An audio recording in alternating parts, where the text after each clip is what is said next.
Thank you all for joining us today at the UCLA Travel Study General Presentation. This is the first day of our Global Learning Opportunities Week, so we're excited that you have hopped on to hear about your travel study opportunities for summer 2023.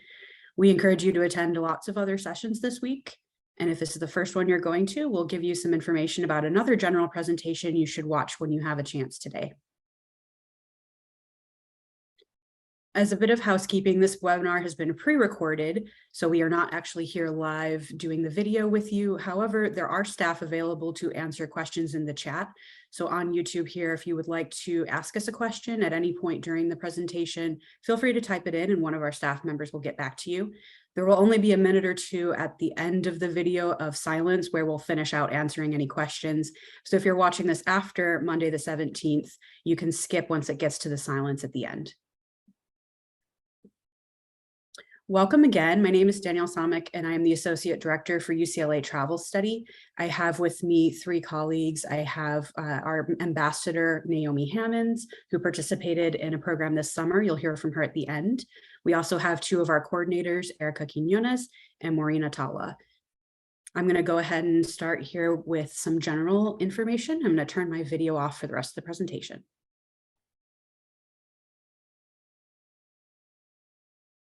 So today's overview will start with some general study abroad information, and then we'll get into specifics of how the travel study program works. Maureen will talk about the financial aspects of travel study and how to fund your experience. And then Erica will go into more of the logistics, some of the planning pieces about how to prepare and things you should do to make your time abroad go a little more smoothly. We'll also share a few sample programs, some highlights from our summer 2023 offerings. And then last, you'll hear from Naomi, as promised, to share more about her specific experience in Spain this last summer. Into the overview, who are we? So we are the UCLA International Education Office, otherwise known as the Study Abroad Office on campus. We're located in Murphy Hall on the first floor, and we are available in person Monday through Thursday. However, we have lots of drop-in hours, so if you have questions, you can always catch us online if you can't make it in person over to Murphy Hall. In general, we have all kinds of different study abroad opportunities for you, and our advisors and coordinators specialize in different areas. The study abroad advisors can talk to you about all kinds of opportunities during the academic year or during the summer. And the travel study specific staff can talk to you in depth about different program opportunities through our faculty-led program options. We also have a good group of returnees, including Naomi, who just returned from studying abroad. We have 10 ambassadors, and you might see them across campus tabling or at different info sessions this year. So I would encourage you to reach out, connect with them, and learn about their specific experiences. Just as a quick recap, if you missed that 101 presentation, this is the one you should attend either later today or watch the recording to get all of the different nuts and bolts about how study abroad at UCLA works. We have a lot of different types of programs through our campus, and so each of them works a little differently, and that will give you a refresher on what kinds of programs you have available and whether this one or a different kind is the best fit for you. It'll go over how to fund your experience, how credit transfers if you're not earning direct UCLA credit, and what the application process and timeline is like. For some programs, you have to apply as far as 6 months in advance, so that's something to consider when you're planning. This session, however, is specific to the short-term 3 to 5 week faculty-led programs run through UCLA Travel Study. And again, we'll show you a few examples later, and there will be Q&A going on throughout this presentation. Just feel free to type it in the chat. So what are UCLA Travel Study programs? UCLA Travel Study are all experiential, very interactive, fast-paced programs that happen over the summer. Typically, you're earning 8 to 10 units, and it's all direct UCLA credit. So if you're a UCLA student, it'll show up on your transcript with the grade just as if you had taken it on campus. It's a really unique opportunity because the faculty who are experts in these areas travel with you and teach courses that can help you satisfy degree requirements. Sometimes it could be major or minor credit or even general education coursework. Our locations rotate from year to year, so it's not always the same cohort of offerings, but programs generally are in Europe, Latin America, Oceania, and Asia. And travel study programs are offered during the summer only, and again, are from 3 to 5 weeks. Our programs are open to anyone who is eligible. So that would be anyone who is in good academic standing. You have to just be at least 18 years of age and a high school graduate and doing well on your current campus. You don't actually have to be from UCLA. You can actually have friends from other UC campuses. If you and a friend from a different school across the country even want to participate together, travel study could be a viable option for you both. So I would encourage you to recommend it to your peers, to your family, if you have others who want to participate. Our programs open on November 16th at 8 a.m. and are available first come, first serve. What this means is it can be competitive for certain programs or certain tracks of a program, and there is a limited capacity per program. So sometimes they do end up going to a wait list, and I'll share more about this in a little bit.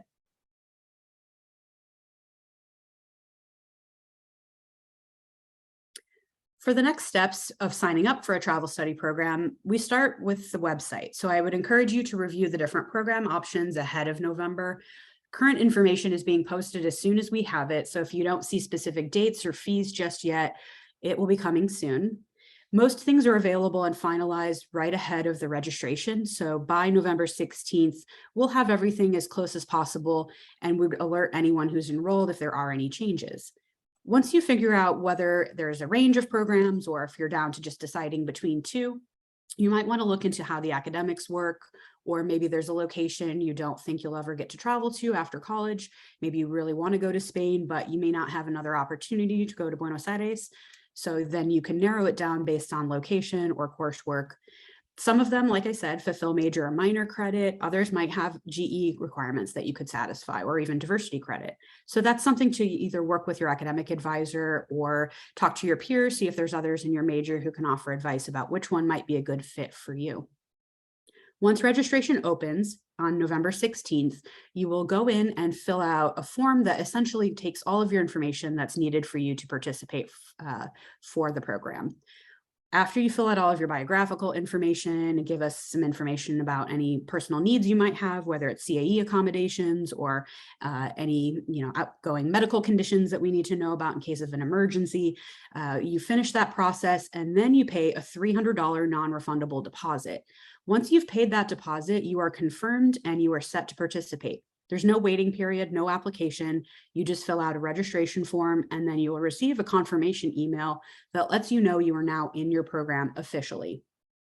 There is one program that does require instructor consent, but if you are enrolling in that program, you'll fill out a quick bio statement, answer a few additional questions, and the faculty member will then approve you into that program and you'll be invited to pay the $300 deposit at that point.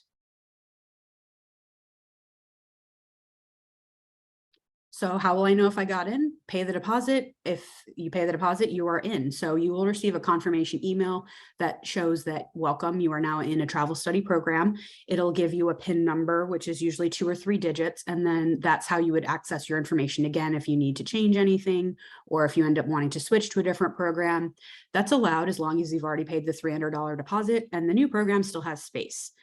Programs do fill up sometimes pretty quickly, and it's difficult for us to predict. So I can't tell you today which one is going to be the most popular program for summer 2023. In the past, we have had some programs or program tracks that fill up within minutes. Our very popular Spain program now has 2 sessions, so it tends to be not as quick as it used to be. However, if you are interested in one track only, we would encourage you to be prepared to pay that deposit on November 16th or soon after to make sure you guarantee that spot and you lock it in for yourself for the summer. As things progress, some programs do fill up, within the fall quarter. Others continue to fill in early in the winter term. So definitely think about your options in advance if you can. And once you know you're ready and able to commit, do go ahead and pay that deposit. It is non-refundable. So if you need to think about the finances or talk to your family over winter break, I would say by all means, take that time, make sure you're fully prepared to commit to the program. But we encourage everyone to register early if possible by the end of January. The reason for this is that in some cases, a program may cancel if it's below the required minimum for us to enroll it.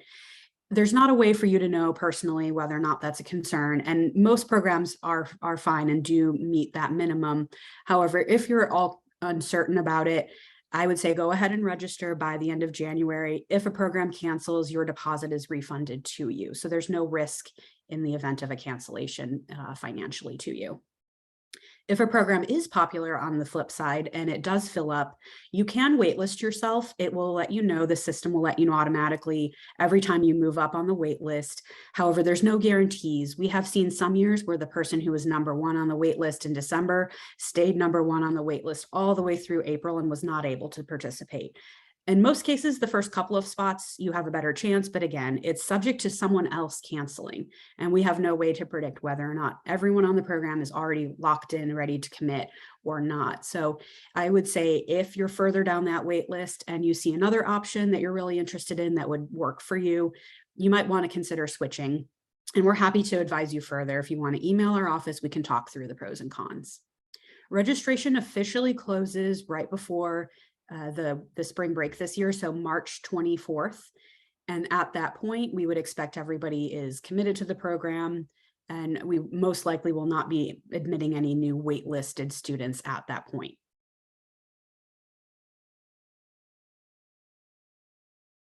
So the strategy side of it, can I apply for more than one program? For travel study, you can only register in one program since it's a guaranteed registration. It's not an application process. If you are interested in participating in 2 programs through travel study, we can assist you with that, but you do need to double check yourself that you are financially able to complete both programs and that the dates do not overlap. So you have to have enough travel time. Say if one program is ending in Singapore in the beginning of July and you have another that started in Spain the beginning of July, that might not be enough time for you to go back and forth. So we would encourage you to look through those options and determine if you can feasibly do them. You are able to register for 2 different kinds of programs, however. So if you wanted to apply for a UCEAP program and register in a travel study program while you're deciding, you could do that, but please note you will be responsible for notifying whichever program that you're not participating. And there are cancellation penalties, say, for instance, if you drop the UCEA program late. So we don't encourage you doing too many of those. However, if you're really torn between 2 and there's other reasons why maybe one wouldn't work out for you and you want to apply to more than one, you could do that. Waitlist positions do move up sometimes, like I said, but it's hard for us to predict. Once we get closer to that deadline, they move less in general. So if your first choice program is filled, you might want to apply for a backup, especially if you register for travel study and you're on the wait list. And you don't want to miss those UCEAP deadlines. You could think about doing that as a backup. Again, just make sure whoever's program you decide not to participate in, you officially drop that before you miss any deadlines.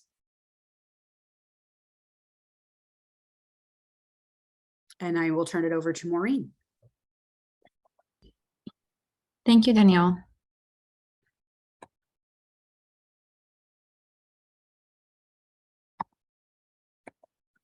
Okay, so we're going to go into some refreshers really quickly. One of the most common questions that we get is, can I use my UCLA financial aid for a study abroad program? And yes, as long as you continue to be eligible for financial aid, you can receive financial aid to cover the cost of your study abroad program. Are there scholarships? Absolutely, yes. We have dozens of scholarships available. Generally, they won't, some would cover the full amount of the program, and this would definitely help you chip away at the costs to help you help fund your program. And then where can I learn more? So we encourage you to check out these webinars coming up this week. We have the How to Make Study Abroad Affordable October 17th at 2 p.m. We have a full Study Abroad Scholarship webinar on October 19th at 3 p.m. as well, and a financial aid for study abroad on October 20th at 4 p.m. So please make sure you write these down and save them in your calendar, because these would really be beneficial for you to learn more about financial aid. So what does the travel study program fee include? So the program fees that you'll see soon on our website aren't currently updated just yet, as we're finalizing the details, but generally the travel study program will include housing, your UCLA course tuition, program activities and excursions, and your group transportation to sites, and some meals.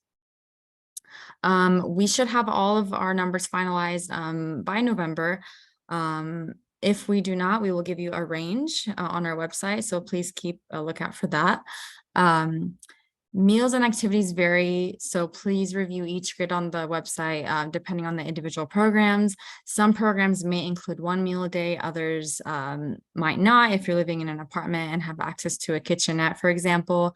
The airfare is not included in your course fee. Books, some meals and incidentals, and personal expenses such as your day trips, any extra travel that you might do, and extra museums, things like that.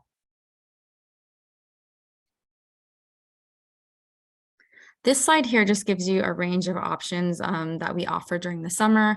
There's a few differences, and these are previous cost examples, so some changes will be coming up for this year. Each program cost is different depending on a number of factors, such as location, housing locations, whether you're staying in a dormitory, for example, or a hotel. Some programs have kitchenettes, like I mentioned, others do not. So it really just depends on the type of program and what's included. Hopefully you'll find something within your price point. And there's many financial aid options that we can help discuss with you as well. For instance, we have the Travel Study Granada program, which is 5 weeks, which also, plays into cost.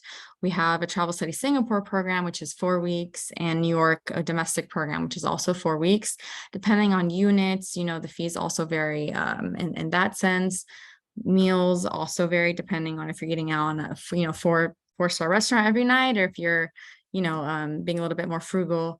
Housing is included, incidentals, pre-departure, and airfare also depends on when you purchase airfare. These are just ballpark numbers like we mentioned. However, when you're applying for financial aid, they will take these numbers that we estimate for you and package you based on that. So we try to round up just so that you'll be covered no matter what.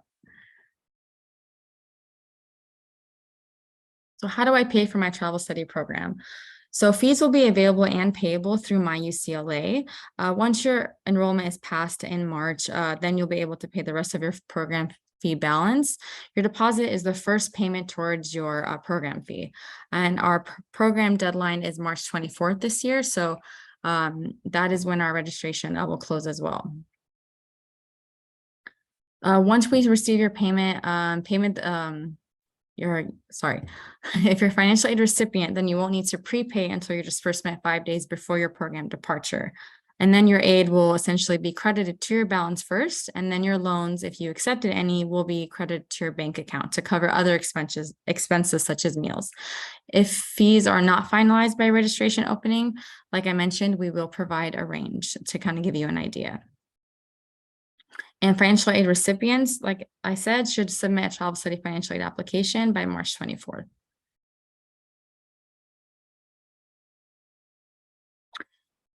So yes, financial aid is available, and you can apply your summer UCLA financial aid to your travel study programs. If you're a UCLA student, you would go to our website for instructions and watch the financial aid presentation this week during GLOW. If you're a non-UCLA student, you would contact your home institution's financial aid office for specific details. If you are a non-UCLA student, you are potentially eligible. However, it just kind of depends by your home institution. So make sure you contact them before applying to our travel study program. And then when would I receive my financial aid? So like I said, our award notifications go out in May through June, and funds are typically released 5 to 10 days before the start of the program. And then summer financial aid is typically loan-based, so please prepare for that. Scholarships. There are a number of merit-based scholarships and need-based scholarships that we do offer. The scholarships are listed on our website. And we have a travel studies scholarship that's a great opportunity for students who participate in our program, and it actually covers 50% of the program fee, which is one of the components is helping out our office over the summer with events, blogging, photography, flyering, things of that nature. It is very competitive, but we definitely suggest you apply because it does cover 50% of the program cost. There are also departmental scholarships, and you can find all the criteria on our website. Some are due early winter, some are later. So don't miss out on these opportunities. All the details are on our website. We have national award scholarships as well. Veterans benefits can also be applied to travel study programs. And like I mentioned, the departmental scholarships are also available. And if you go on our website, ieo.ucla.edu/scholarships, you can find more details there. Finances timeline. I'll leave this up just for a few seconds if you would like to screenshot it.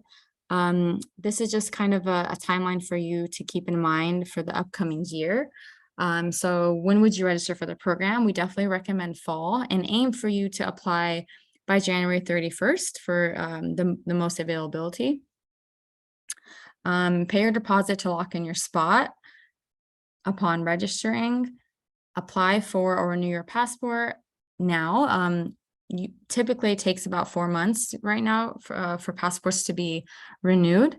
So that is, one of the things if you're going to take away from this presentation to apply for your scholarship. Complete your FAFSA. It does open up in October and the deadline is March 2nd. Complete your summer travel study financial aid application by March 24th. If you are planning to use aid, then that is very essential as well to complete your summer travel study application by March, and then pay the program fee balance by March 24th, unless, of course, you have applied for financial aid.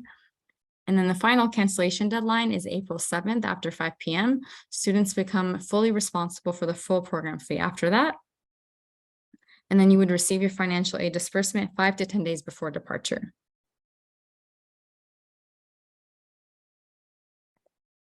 Okay, now I'll hand it off to Erica and she will discuss logistics for the travel study programs. Thanks, Maureen.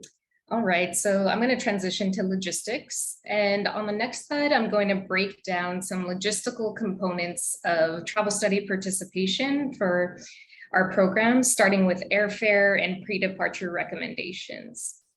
So something you can and should complete now if you're considering any of our programs is to apply for a passport.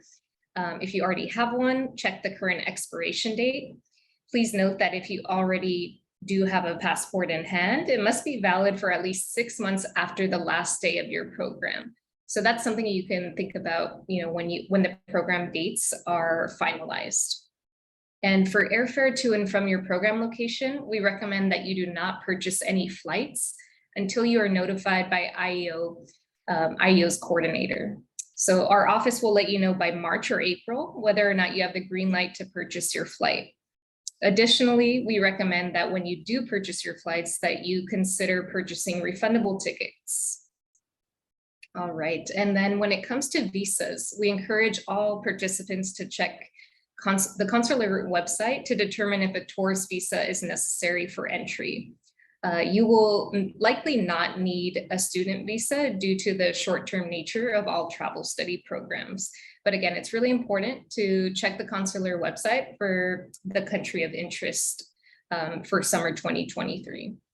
And in sum, IEO will provide participants with a detailed program checklist that outlines all of your pre-departure details and tasks, depending on the program that you sign up for. Next, this is a quick overview on housing and accommodations during your program dates. So a few notes on accommodations while participating on our programs. We have a variety in the types of housing we offer depending on the program that you choose. So we currently have hotel or student residence options depending on the specific program. And you can see details on student accommodations for your program of interest on the individual program web pages. If you have any further questions or concerns relating to on-site housing for a particular program, you can always send our office an email or schedule a one-on-one appointment. Again, you could see the on-location section on the program brochure pages for more details for what accommodation looks like on your particular program of interest.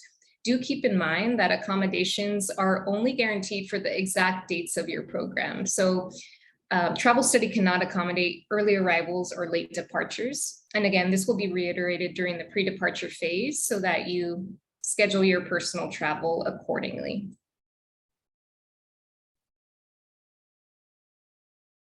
Okay, so now when it comes to travel study and academic credit on your courses, so how will your credits transfer?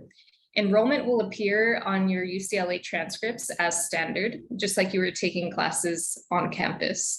Do keep in mind and take note that all courses you take on a travel study program must be taken for a letter grade. So there's no pass-fail option for these programs. Students from other UC campuses will earn UC credit. So if you are a UC student who doesn't attend UCLA and would like travel study courses to count towards any major or minor requirements at your home campus, you will likely have to petition to acquire particular course equivalencies. Non-UC students will need to request an official transcript from UCLA for transfer of courses to their home institution. When it comes to more details on specific course details, such as the course syllabi for summer 2023, these will be available for review through your course website after you enroll. The travel study faculty directors will be very involved pre-departure and on-site and can answer any specific questions you have about the academic curriculum portion of your program. You can reach out to IEO staff for any questions about on-site programmatic details throughout the registration phase, or even if you're just comparing academics program to program.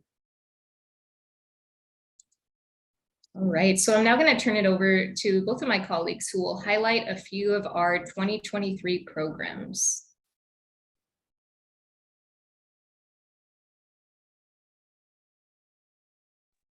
Thank you, Erica. So the first program we'd like to highlight is called the Atlantic Foodways Culture, Science, Governance Program. This would be the second time that we would be running, the second summer we'd be running this program. The faculty teach in the area of food studies, and it is run by Robin Derby and Michael Roberts. Both faculty are passionate in the field of food studies and the importance of studying culture, history, and policy related to food, especially in the context of global warming. The program is located in Rome and Pisa. You would spend 1 week in Rome and 3 weeks in Pisa. That might change from year to year, but it would be in both locations. The coursework is History 101 and History C187. So both of these courses, the second course satisfies upper division history and major credit. And this program will be relevant to students typically from the humanities, social sciences, STEM fields, and policy majors. Some of the excursions would include olive oil tastings, balsamic vinegar tastings, cheese tastings, and things of that sort. So it's a really unique program if you're interested in food studies and policy.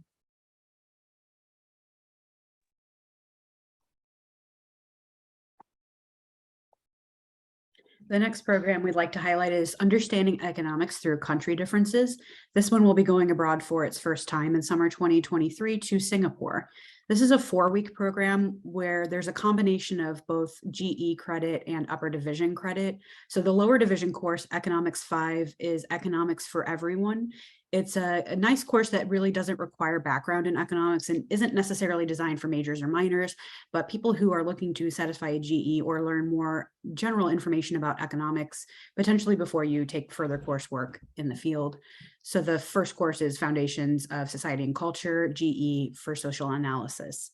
The second class is Economics 199B, and that is directed research in the form of a research project that the faculty will help you design.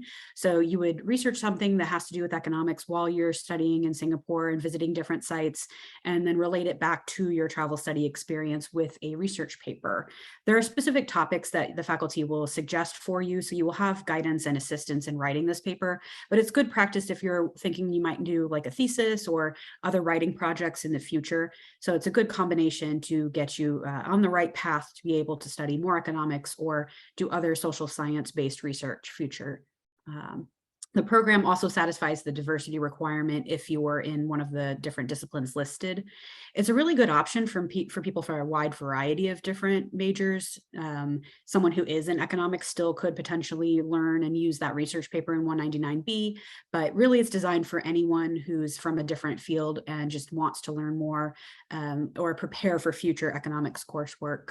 The professor is Professor Kathleen McGarry, and some of the different sites that you might visit on this program would include the Cloud Forest, which is essentially a very large botanical garden with really rare plants and flowers and things from all over Asia. There's also an opportunity for you to do a lot of street food tasting. They have excellent hawker markets. If possible, the professor is hoping to be able to take students for a tour of the airport to learn how the economics of that work, and also to understand the infrastructure. Singapore, being a very small location with a lot of population, has to deal with different country issues using economics. So you'll see the real world applications firsthand as you live in Singapore for the summer.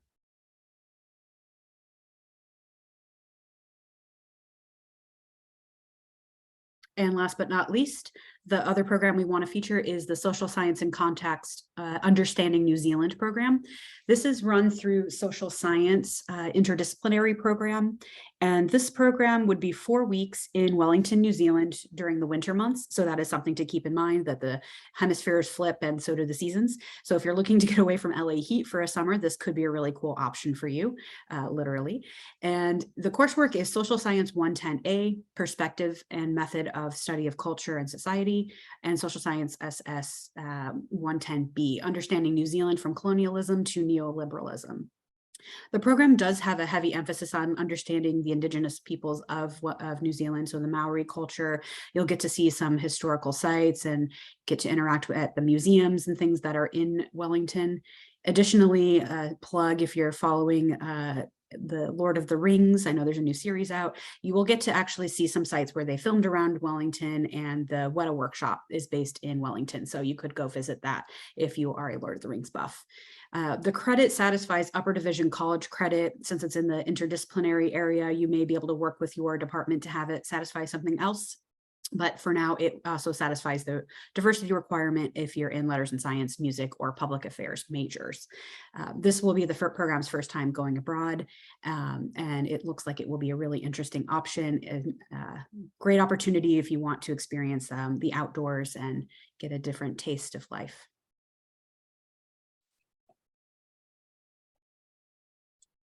Thank you, Danielle. All right, so we're now on to the Learn from Our Peers section, and we'd now like to introduce one of our UCLA Travel Study ambassadors, Naomi Hammonds, who is here to share a bit about her personal experience on a travel study program. So Naomi, can you please introduce yourself and include your UCLA major, minor, and your travel study program name that you participated in? Amazing, yes. Hi, my name is Naomi Hammonds. I'm a current third year on campus. I'm a psychobiology major and then cognitive science and entrepreneurship minor. And yes, I participated in the Spanish Granada Session 1, which is Spanish culture and language. We went to Granada, Barcelona, and Madrid in Spain. And yeah, this past summer, 2022, sorry. Thank you, Naomi.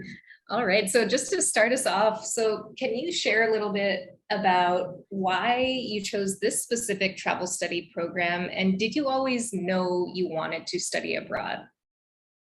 Yeah, so definitely did not know I wanted to study abroad. I would say I was probably one of the least prepared to study abroad. I really just went on a whim and did it. But I will say I was actually in high school, I took Spanish each year. So I made it all the way to AP Spanish. However, COVID had different plans. And I did went 2 months, or about 2 to 3 months without speaking Spanish, which really didn't put me in a good place for the AP test. But I wanted to participate in this program because Spanish was always one of my favorite classes. This was a class, Spanish, where you got to learn about family, culture, societal values, and what I love most is that we actually got to sing in a lot of my classes in Spanish and learn different songs.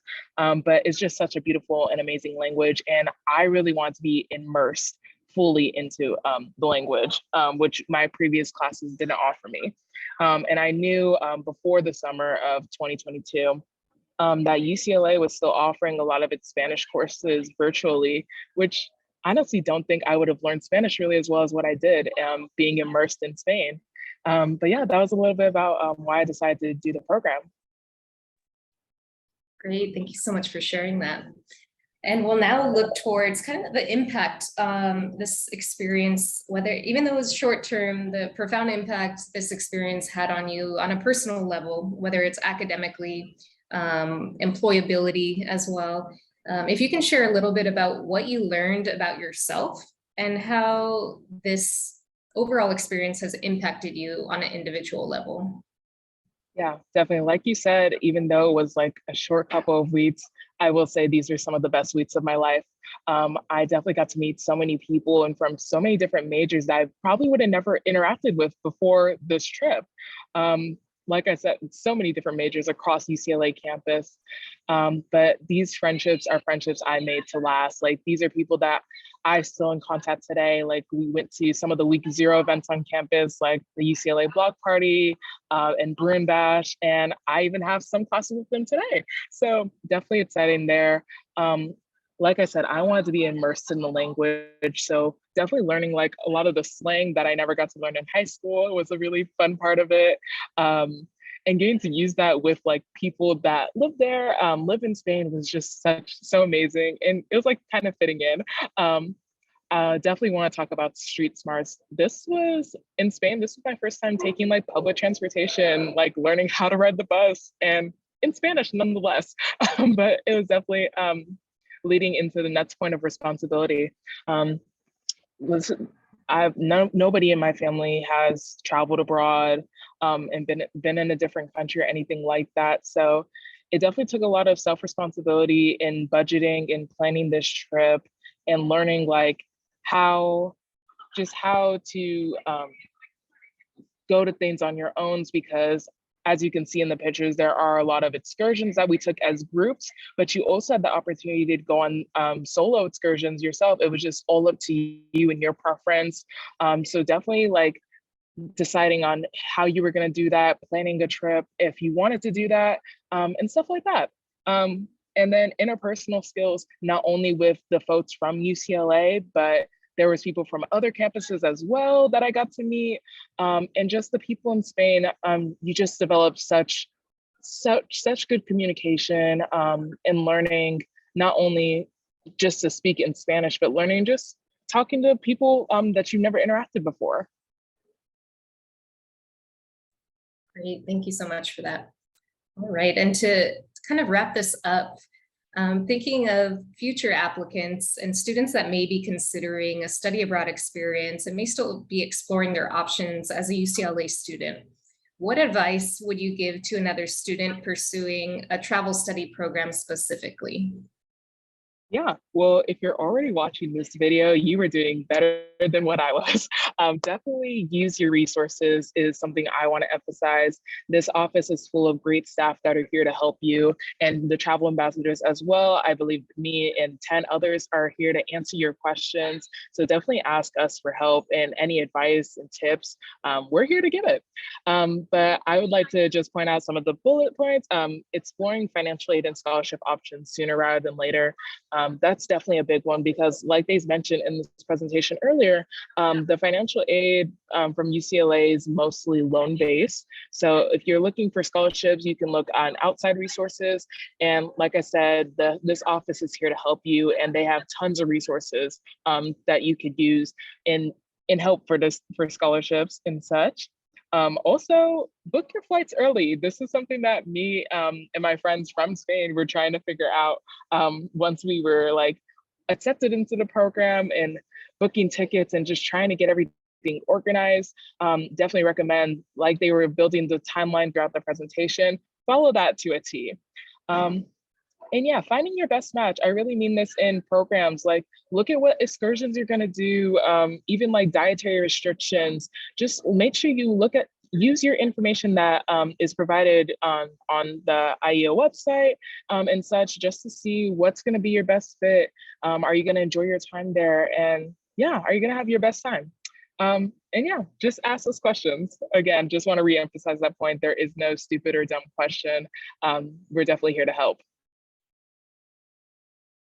Thank you so much, Naomi. All right, so that leads us to how to get in contact with us. Like Naomi said, communication is really key. Keeping our office informed of any concerns, questions you have, even before the registration opens for travel study is a great idea. So you don't feel overwhelmed by the application process and opportunities available to you. So here's a great way to get started is by joining our email newsletter. You can see the link here, or you can use the barcode here to sign up and receive updates directly from IEO. All right, and next you will see our contact information. The IEO advising team is available to talk with students and address any questions, including finding the right program. So there are various ways to connect with us, including scheduling an appointment or attending virtual drop-in advising. I would recommend virtual drop-in advising to start, since this is the best option for students who have quick or general questions about the study abroad process.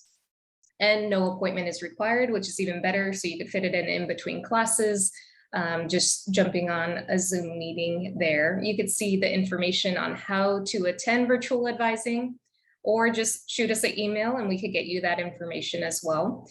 And lastly, follow us on social media. Again, GLOW has some really great opportunities this week to explore your study abroad options and international education options as a student at UCLA. So I'd like to thank everyone for attending. You can add any questions you have currently in the chat box. For a couple minutes, we'll be answering questions. Thank you all.